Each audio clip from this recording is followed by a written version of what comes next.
Hi, today I'm going to read A Bad Case of the Stripes by David Shannon. Camilla Cream loved lima beans, but she never ate them. All of her friends hated lima beans, and she wanted to fit in.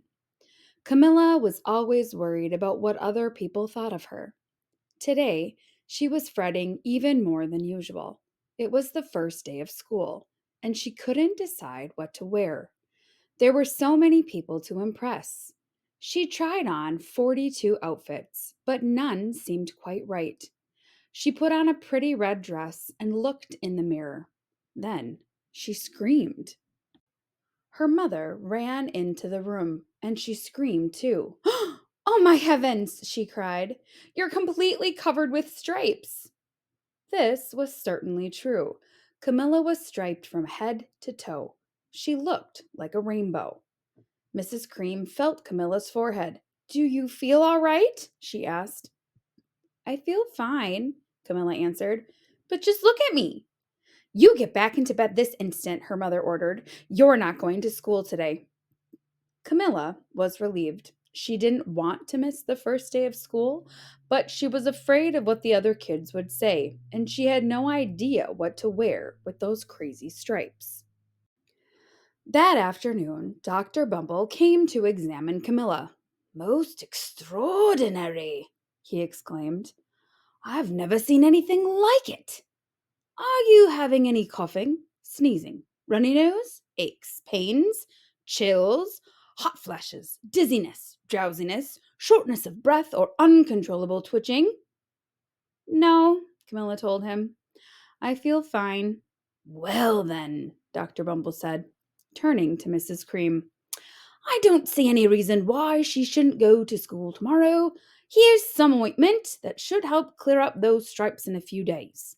If it doesn't, you know where to reach me." And off he went.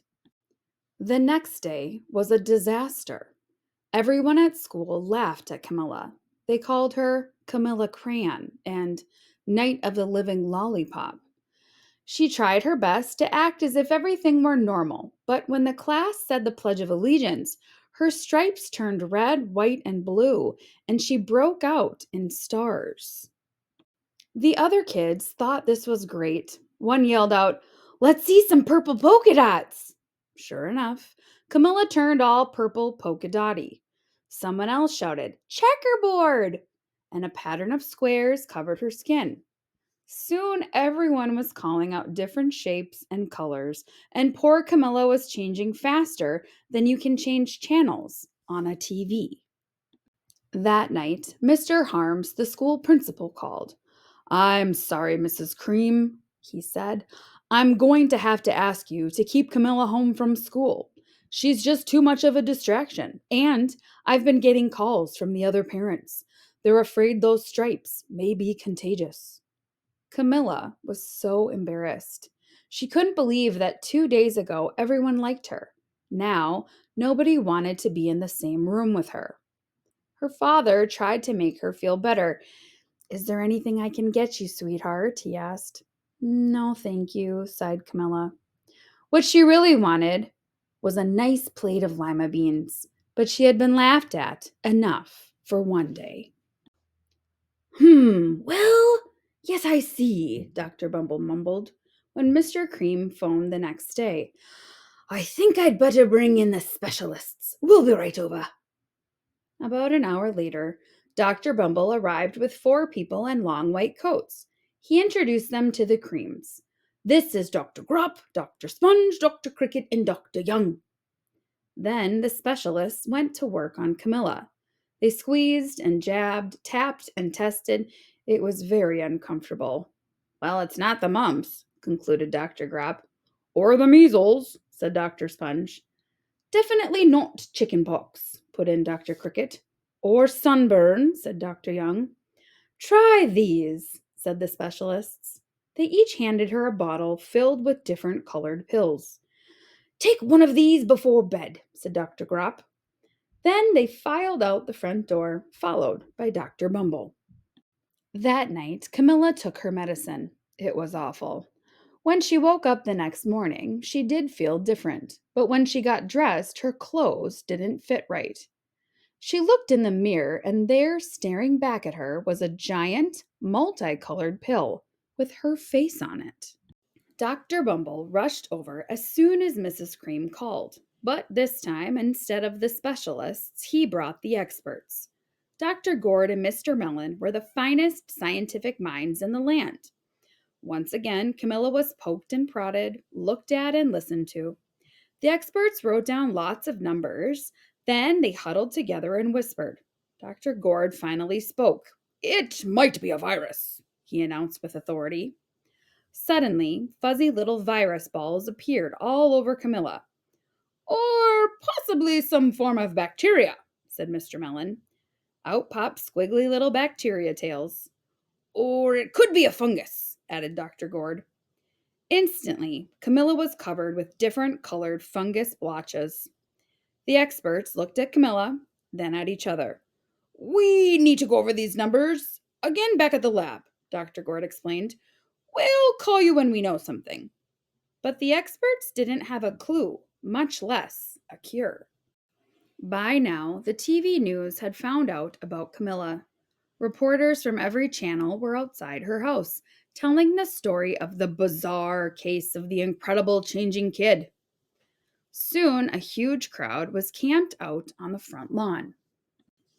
The Creams were swamped with all kinds of remedies from psychologists, allergists, herbologists, nutritionalists, psychics, an old medicine man, a guru, and even a veterinarian.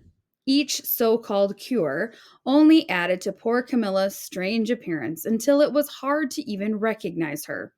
She sprouted roots and berries and crystals and feathers and a long furry tail, but nothing worked. One day, a woman who called herself an environmental therapist claimed she could cure Camilla. "Close your eyes," she said. "Breathe deeply and become one with your room." "I wish you hadn't said that," Camilla groaned. Slowly, she started to melt into the walls of her room. Her bed became her mouth, her nose was a dresser, and two paintings were her eyes. The therapist screamed and ran from the house. "What are we going to do?" cried Mrs. Cream. "It just keeps getting worse and worse." She began to sob. At that moment, Mr. Cream heard a quiet knock at the front door. He opened it, and there stood an old woman who was just as plump and sweet as a strawberry. "Excuse me," she said brightly, "but I think I can help." She went into Camilla's room and looked around. "My goodness," she said with a shake of her head. "What we have here is a bad case of the stripes. One of the worst I've ever seen." She pulled a container of small green beans from her bag. "Here," she said. "These might do the trick." "Are those magic beans?" asked Mrs. Cream. "Oh, my, no," replied the kind old woman. "There's no such thing. These are just plain old lima beans. I bet you'd like some, wouldn't you?" she asked Camilla. Camilla wanted a big, heaping plateful of lima beans, more than just about anything, but she was still afraid to admit it. "Oh, yuck," she said. "No one likes lima beans, especially me." "Oh, dear," the old woman said sadly. "I guess I was wrong about you." She put the beans back in her bag and started toward the door. Camilla watched the old woman walk away. Those beans would taste so good. And being laughed at for eating them was nothing compared to what she had been going through. She finally couldn't stand it. "Wait!" she cried. "The truth is, I really love lima beans." "I thought so," the old woman said with a smile. She took a handful of beans and popped them into Camilla's mouth. Said Camilla. Suddenly, the branches, feathers, and squiggly tails began to disappear. Then the whole room swirled around. When it stopped, there stood Camilla, and everything was back to normal. "I'm cured," she shouted. "Yes," said the old woman. "I knew the real you was in there somewhere." She patted Camilla on the head. Then she went outside and vanished into the crowd. Afterward, Camilla wasn't quite the same. Some of the kids at school said she was weird, but she didn't care a bit. She ate all the lima beans she wanted, and she never had even a touch of stripes again.